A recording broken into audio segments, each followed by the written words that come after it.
Hello everyone. Welcome to Bhakti Yoga Club's special event. So we have a very special speaker here, and he'll be leading the mantra meditation session as well. I would like to introduce our speaker for today. His name is Kadamba Kanana Swami. He is from Netherlands, Holland, and from there, when he was quite young, he left to India seeking spiritual knowledge over land.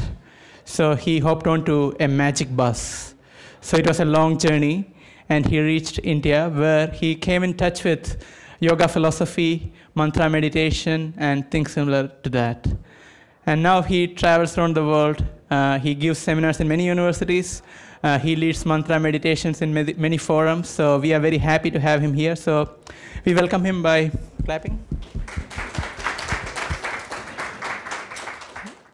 It's a pleasure to be here and speak a little bit about this topic. I haven't prepared anything, but I am prepared because I've spoken on these topics many times. So it will be a spontaneous presentation. What I'll do is I think I'll give some historical context. That may be interesting. Mantras have been chanted in Vedic culture for thousands of years and longer. 500 years ago, in West Bengal, there was a special time. There was a time when mantra became, or the chanting of mantras became really the predominant activity. There's a big rise in it, and it starts with the leadership of Chaitanya, Sri Chaitanya, who started to lead what is called the Sankirtan movement. Sankirtan means not just chanting of mantra, but chanting mantras together. In other words, feeding of inspiration from other people. And that is a very important element in this type of chanting. It's not everyone alone at home, you know, sitting in his room doing his yoga. That's one way of experiencing mantra. But another way is really to create some energy together, and that energy, a reciprocation. And that is, of course, what we are going to do. And a little later, when we actually get down to the mantra meditation, although I always liked music, although I used to sing probably every day of my life as long as I can remember, you know.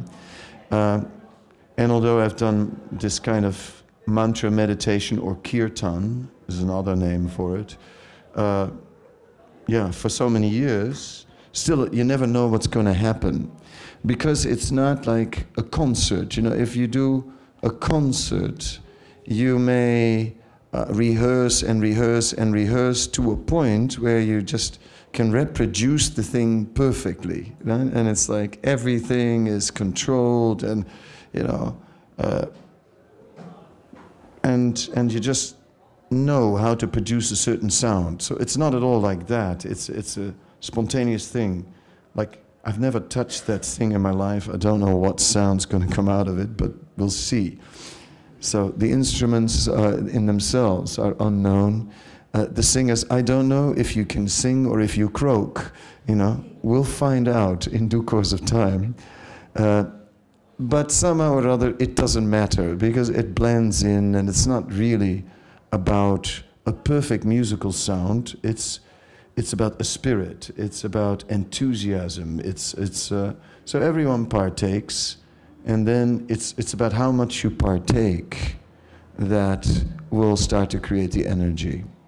So this idea of chanting like that in Sankirtan, Sang is short for Sangha, and Sangha is the Sanskrit word for a group. And then Kirtan means to, it comes from Kirti. Kirti means actually glory, and Kirtan means to glorify. So Sankirtan really meant to glorify the positive. So it's an ultra positive experience. It's meant to glorify the positive energy, which is spiritual in its origin, and which is the basis of everything we see here. Even nature, all energy rests on spiritual energy. Nothing is just coming out of nothing, right? Yeah, it's like if you just basically have the idea, it starts with nothing and then there's something, right? That's a little difficult to figure out. Right? Even if you look at like Big Bang theories or something like that, that doesn't sound like the real beginning, because it speaks about a lump of matter that exploded and then goes in all directions. Where did the lump of matter come from? So it sounds like an intermediate stage. How did it really begin? How did that lump of matter, where did that come from? Out of nothing. So the idea of kirtan is it has a spiritual origin. And by appreciating that and the spiritual nature in everything, one begins to gradually perceive that. So mantra meditation was introduced long ago, but 500 years ago it really went into that kind of group dynamics, and it became a big thing. Public chanting sessions, public kirtan sessions. Even if you see Hare Krishna downtown Swanston Street, you know, ching ching boom, going down the street, that has really its origin in 500 years ago. That's when they started that. The drums that we're using now are still the same drums that they started to use then. A drum with two heads, you know, which is kind of unusual. Right? You'll see classical Indian music, you see two little drums, tablas, right, that are separated. In here, the two drums are kind of put together like one, right? And suddenly you get like a bass sound and a high sound. And of course, these are fiberglass imitations, you know. I mean, not the real thing, that are made of clay, but clay is very fragile, of course, you know, so it breaks very easy. But the traditional ones are made of clay, and then you get that very, authentic, sweet sound. The leather that was used in the original drums was supposed to be, culturally at least, supposed to be ahimsa leather, right? Ahimsa leather means leather which has been taken from animals that have died a natural death. So everything was auspicious, no violence connected to the instrument, so that it was favorable for creating a peaceful atmosphere, and carry a peaceful message. That's the idea. The idea is that sound is a very subtle energy which influences the consciousness. All kinds of energies influence the consciousness, obviously. What you see leaves a picture in the consciousness, and you carry that picture with you for a while, and it affects us, right? But sound goes very deep, and sound very deeply affects us. So you can do many things with sound, right? You can make people buy things with sound, like shopping malls, like nice plunking pianos or soft, sweet sort of light music, you know.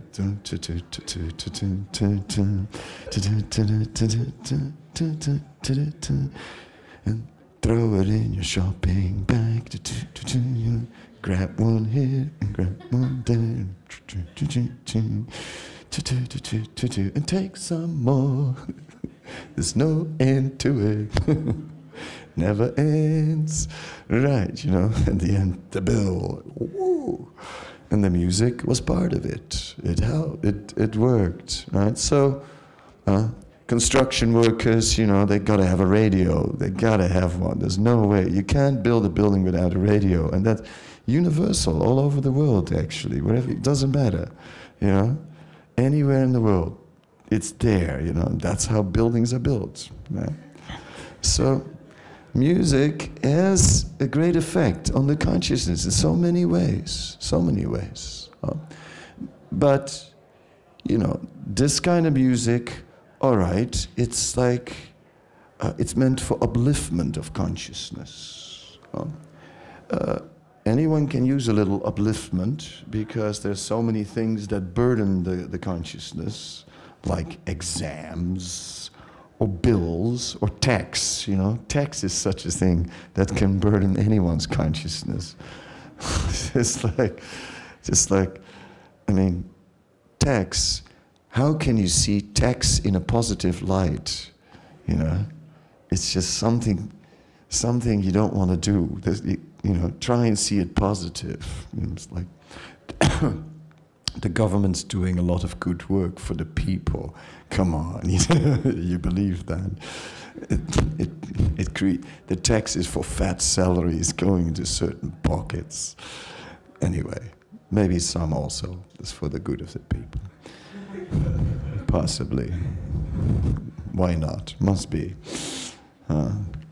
So anyway, there are things that burden the mind. Yes. Actually, to take it a little deeper, there is karma. And karma means every action has a reaction, and that karma, you take it with you. An interesting point is how we as human beings, how actually we are made up. And you can see that in a simple example of 3 concentric circles. Now, this is the Vedic human, or the Vedic model of the living being. At the center, the central circle represents the soul, the spiritual entity. Around it, a second circle for the subtle body. The third circle represents the gross body. Gross is what we're seeing here, flesh, blood, bones, and so on. The subtle body, the mind, and our particular ego, right? Our own identity, you know, sense of identity, and the intellect. It's all on the more subtle body.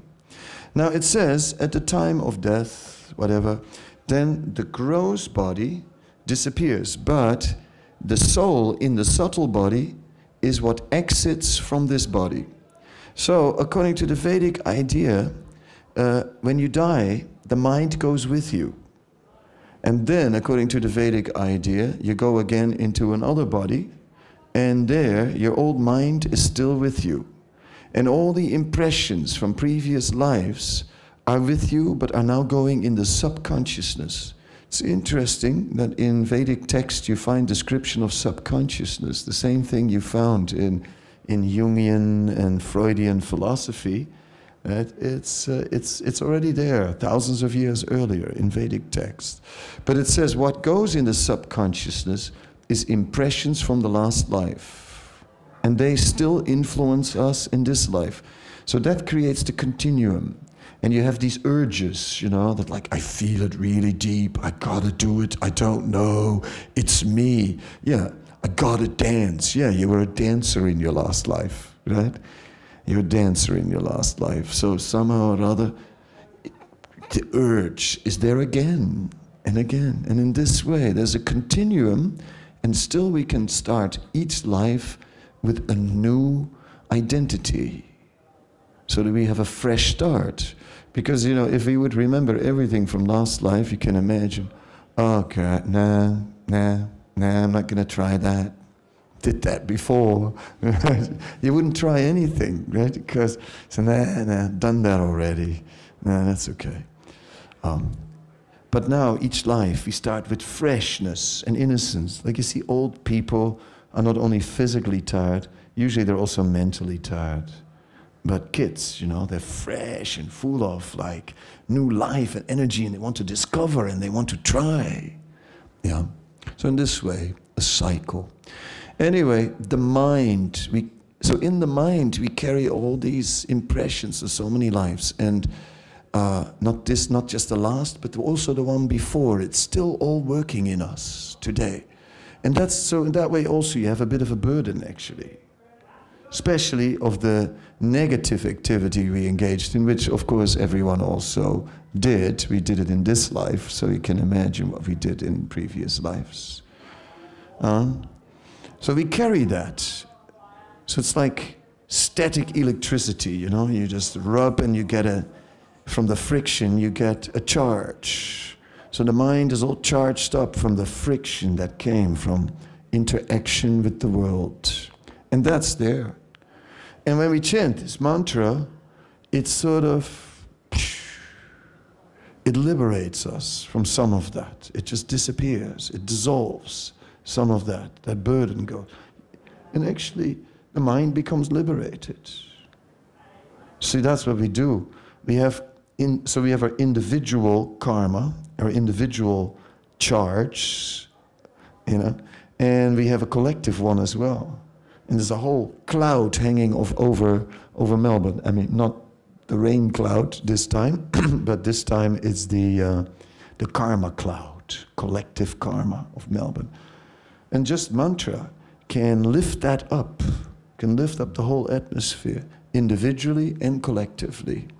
So today we can do a mantra vigil, and we can uplift the consciousness of the whole university. It's high time, because many generations of students have deposited their thoughts in this building.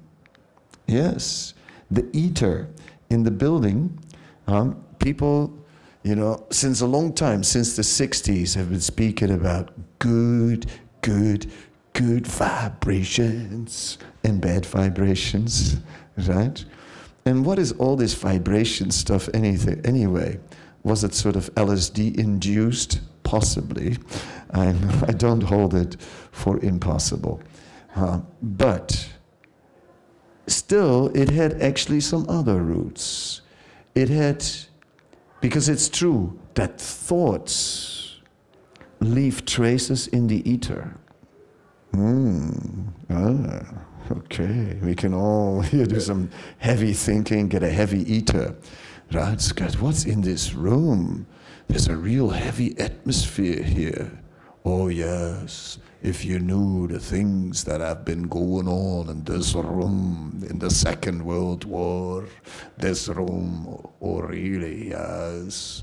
Oh, no wonder the atmosphere is so intense here. Yes. Yes. Okay, so places carry a load. Yeah? People carry a load. A house can carry a load. You know? The building is just packed up with all kinds of karma. So mantra alleviates all that. So it's not bad. Our singing is more than just a musical experiment. Our singing is actually a genuine, deep spiritual thing that can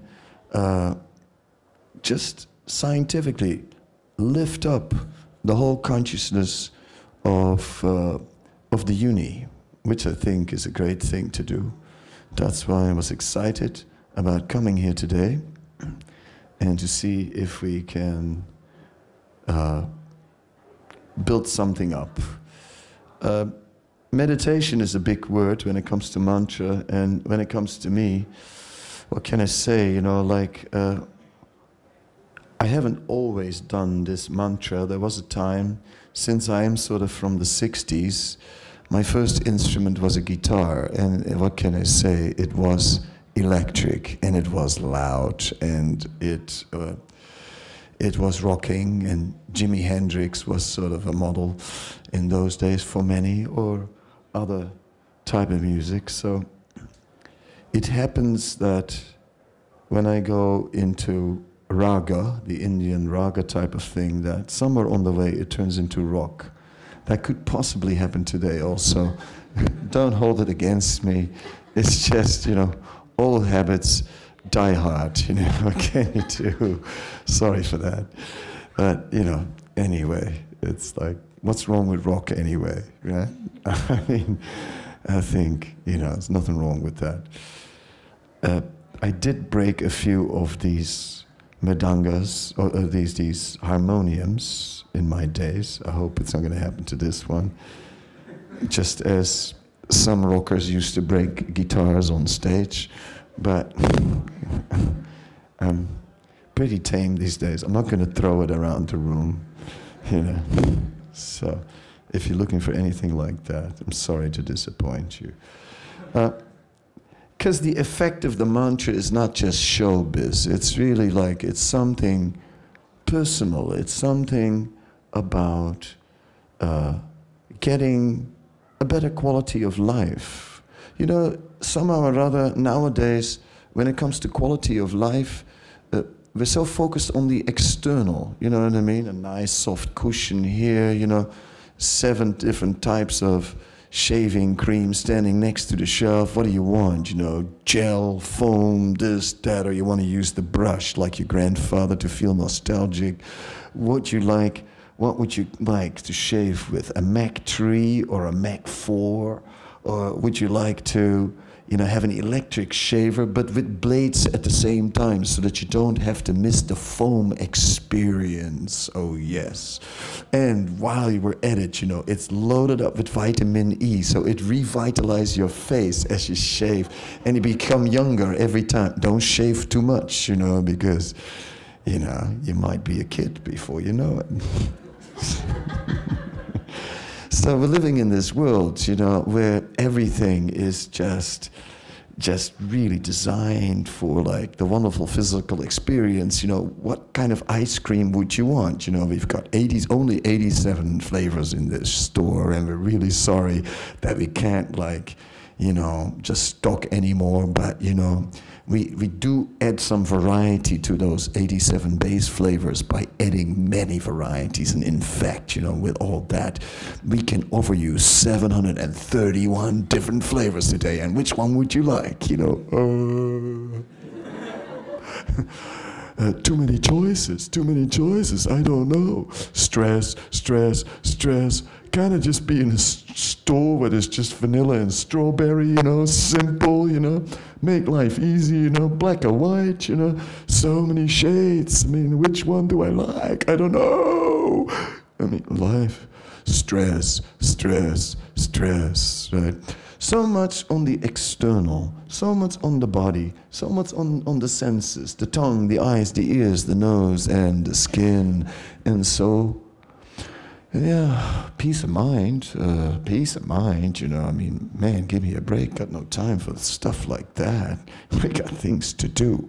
Yeah, we got places to go.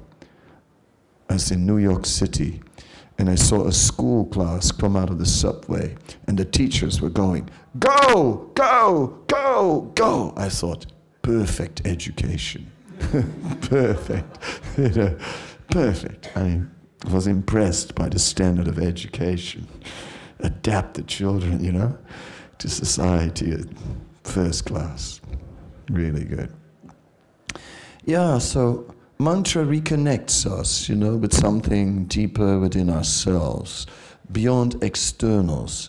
Who are we? What am I? I don't know anymore, because it is said that man, in anthropology, they say man is suspended between nature and culture.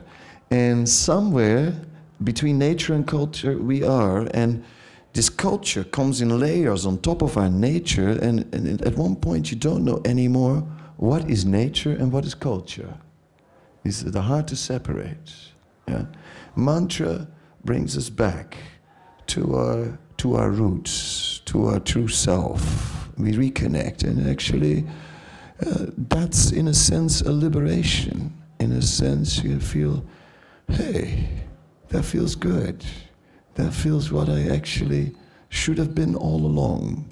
So there is a deeper side to it all. I don't want to drag on with theoretical explanations. I warmed you up a bit. Now some last practical tips, about what we do.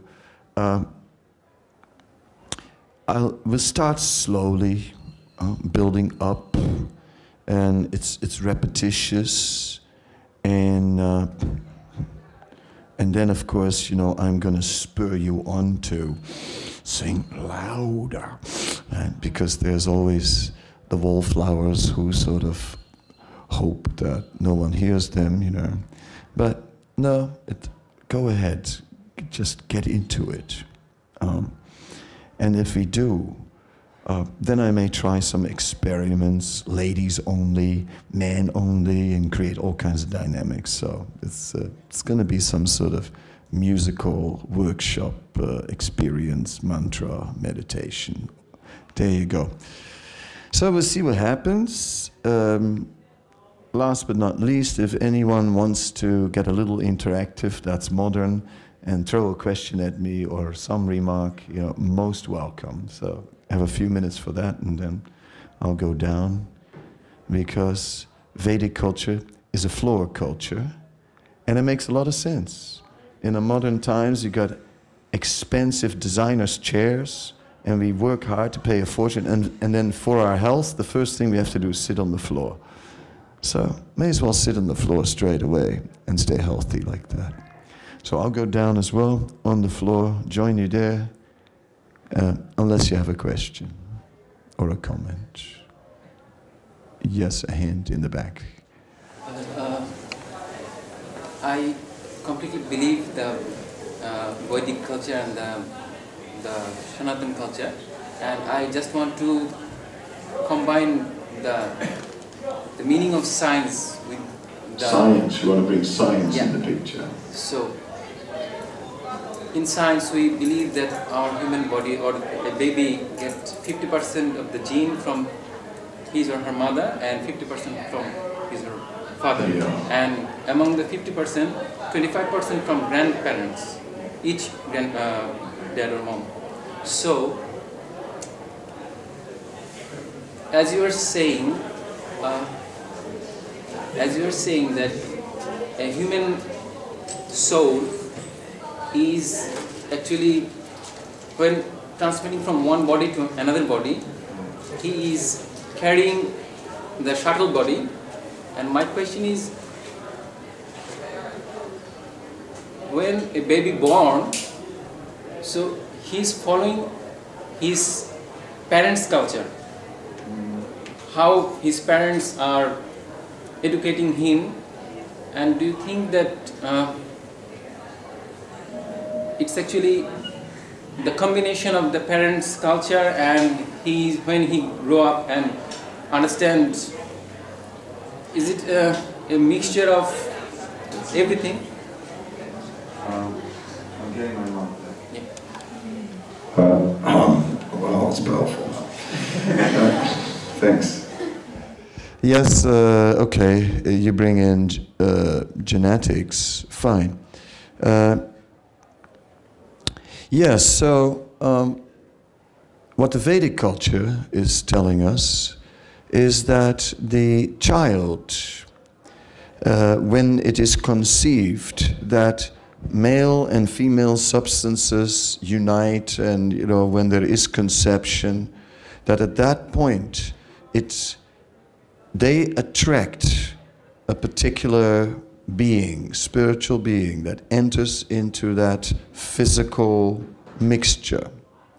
And at that stage, the consciousness of the parents at the time of conception determines what kind of child is born. Like, for example, it says that Lord Shiva, that Shiva picks up ghostly creatures. He is very merciful, and he picks up ghostly creatures. So it says, at a certain time of night, Shiva rides on his bull, followed by ghostly creatures. It is said that if one is engaging in sex without any purification, let's say half drunk on Saturday night in the back of the car, and if there would be a conception that then the kind of kid you attract at that time of birth would probably be one coming from the ghostly species. Ghosts are beings that were once on earth but that misbehaved in their human bodies, that misused them and then became ghosts for a while. So anyway, okay. So if you are very elevated and pure in consciousness, then the soul that you will attract will also be very pure. So you can see that in the Vedic model, the parents also have an influence on the child, and that therefore the nature of the child also reflects the nature of the parents. And then in modern times we are seeing it all genetic, everything genetic. We see the body as genetic, and we see consciousness also as a symptom determined by genes and so on. But that in psychology has been highlighted by Skinner as behaviorism, and then you basically, any state of consciousness goes into the realm of neurology and can be manipulated, and it's all just, feelings are just chemicals. So, you know, love doesn't really exist, it's just a few chemicals that are combining. But it's not very satisfying to the heart. Do you like it if love gets reduced to just a few chemicals combining? I saw this person and then it released certain chemicals and that, you know, oh, and then so it's like, God, you know, it's not very romantic, is it? It's like, just killed romance completely, you know? There's all chemicals. So we are not, so consciousness is not determined by genetics. Genetics is influencing the gross body, but it has no real influence on the subtle body. Yeah? The subtle body is coming into a facility. Yes, it may be if your father had an IQ of 178, right, and your mother one of 187. I can imagine that you had a hard time growing up in such a family, that your IQ is also on the high side. It may be, and it looks like it's genetically determined. Yeah, we can say there's a channel for the subtle intelligence energy to express itself through the body. It's a good channel, good genetic channel. But the two are not the same, not actually one. So consciousness is not, nor the mind is genetically determined. The two are actually separated. So really what science is doing a great job. The only problem is that in science there are two paradigms. One is the known and the other one is the unknown. And the unknown is much greater than the known. So what to do? It's a fundamental principle of science that slowly we're uncovering the unknown. So there's a lot that the matters about the soul and spirit relating to matter, where science just hasn't mapped it out yet. They may have recently mapped out the genes, but they haven't mapped out spiritual energy or the soul as yet.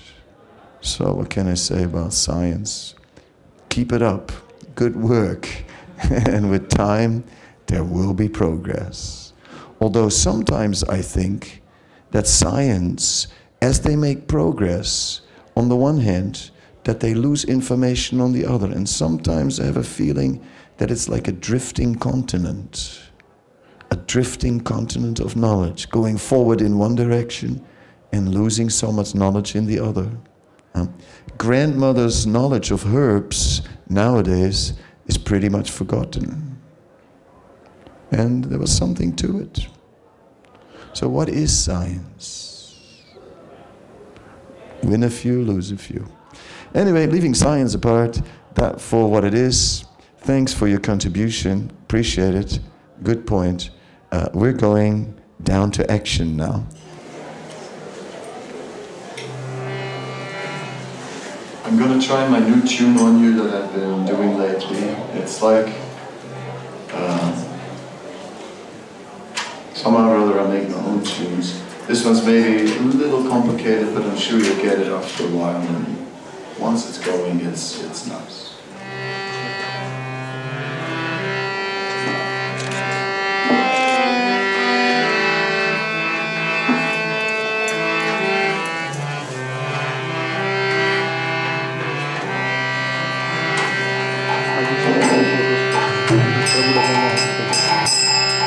Hare Krishna,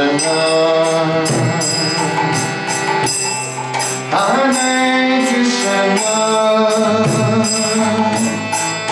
Krishna Krishna, Hare Hare, Hare Rama, Hare Rama, Rama Rama, Hare Hare, Hare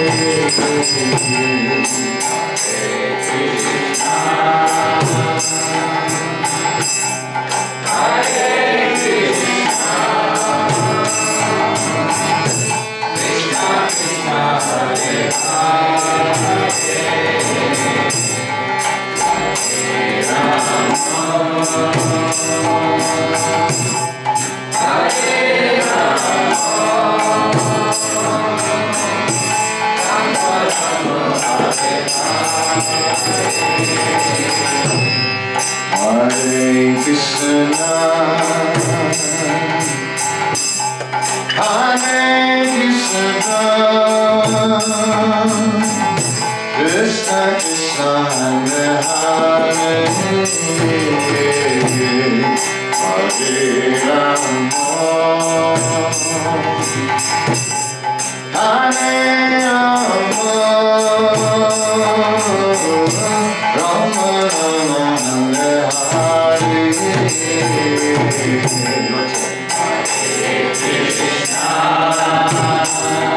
Same turns.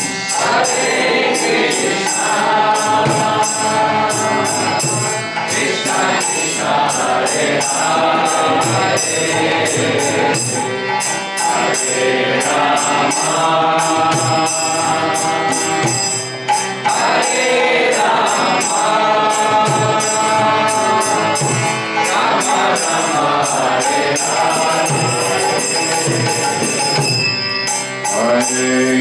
Krishna,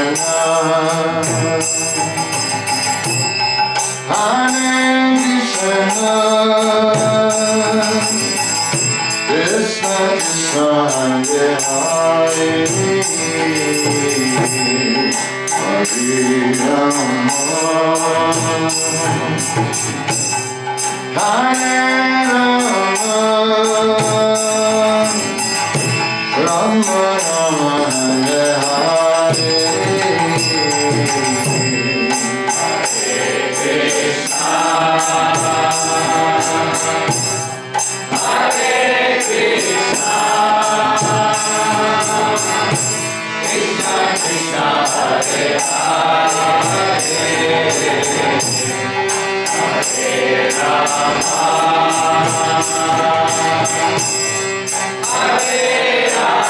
Krishna Krishna, Hare Hare, Hare Rama, Hare Rama, Rama Rama, Hare Hare, Hare Krishna, Hare Krishna, Krishna Krishna, Hare Hare, Hare Rama, Hare Rama,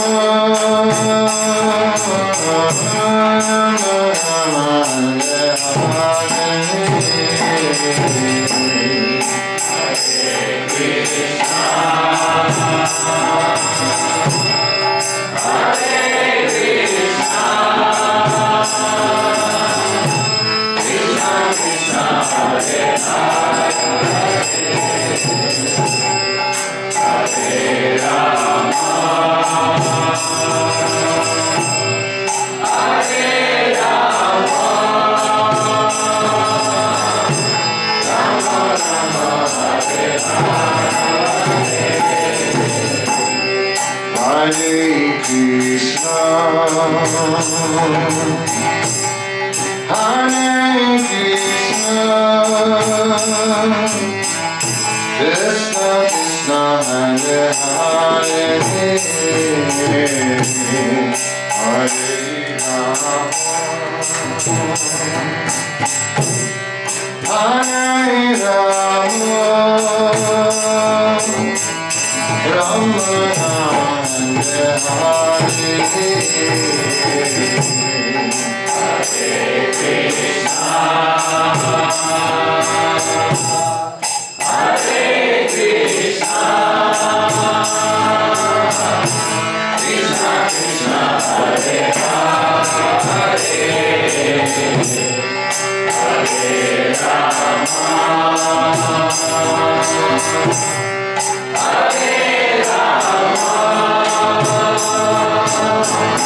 Hare Rama, Rama Rama, Hare Hare.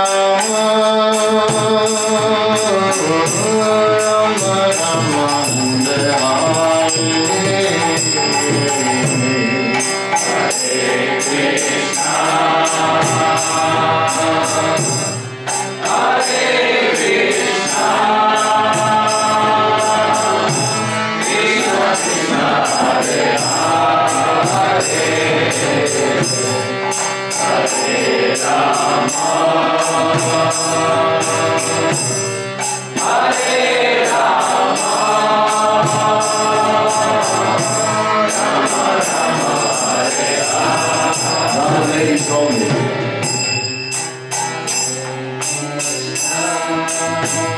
Good. A little louder.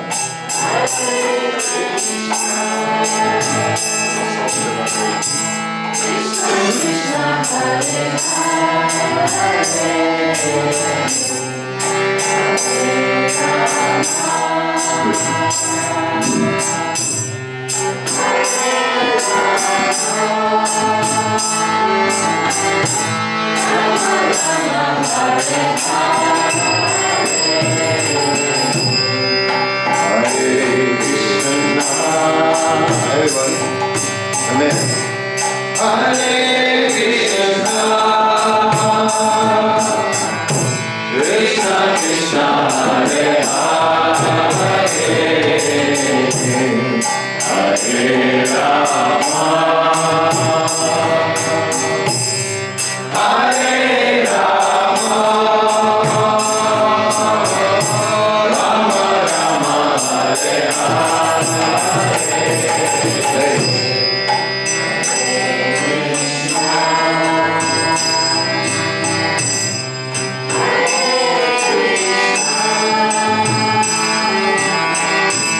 Krishna Krishna, Hare Hare.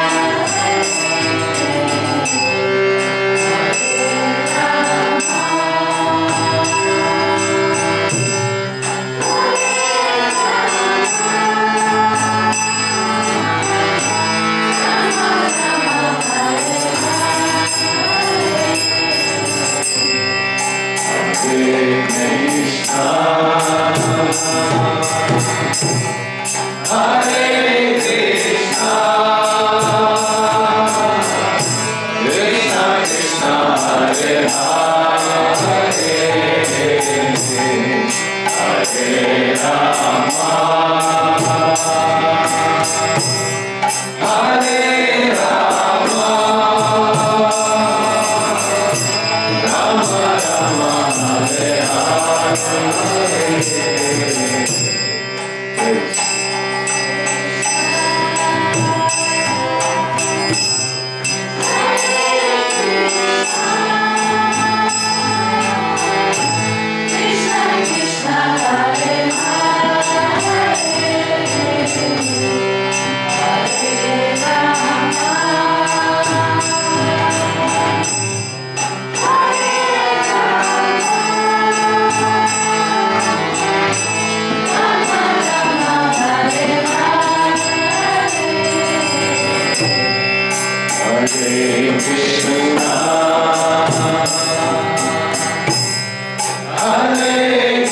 Hare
We've landed, ladies and gentlemen. You can now start up your phones again and get back to the world, read your mails and surf the web. But just for a little intermezzo in between, we were somewhere else and it was fun. That's all I can say. And I'm sorry it's over, because it could have gone on a little longer. And that's the way it is. Thanks a lot. Hope to see you again.